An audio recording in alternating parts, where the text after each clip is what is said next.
Remember not the sins of my youth or my transgressions, according to your steadfast love remember me, for the sake of your goodness, O Lord. This word speaks about what we should truly expect and rely on to receive salvation.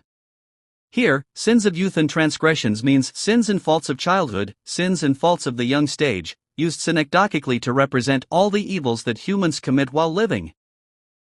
That is, we humans live committing countless evils from the time we are born until we die. If we closely observe even those little infants, we see all kinds of avarice, greed, envy, jealousy, strife, irritability. We see that they are by no means righteous or holy. Also, 80 or 90-year-old elders have all kinds of avarice, debauchery, envy, jealousy. Being unable to love God passionately and unable to love their neighbor as themselves. It represents all these evils of humans. But the fact of emphasizing youth seems to be because one especially commits more evils in the young stage. Or, it could refer to the evils of when faith had not yet grown. Be that as it may, David asks not to remember all the sins and transgressions he committed while living on this earth. Here, remember not means to remove all sins and forgive them. Also, here your steadfast love and your goodness have the same meaning, emphasizing the covenant love of God.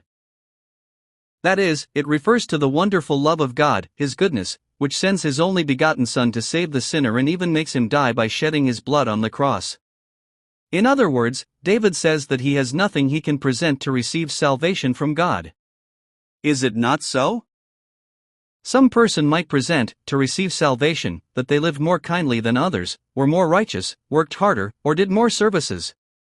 Or they might present their own righteousness, merits, power, wealth, erudition, position, or being a missionary, a pastor. However, we see that David expects and relies only on the covenant love of God and His goodness. I have nothing to present for salvation. I am only a sinner who cannot help but die eternally because of sin.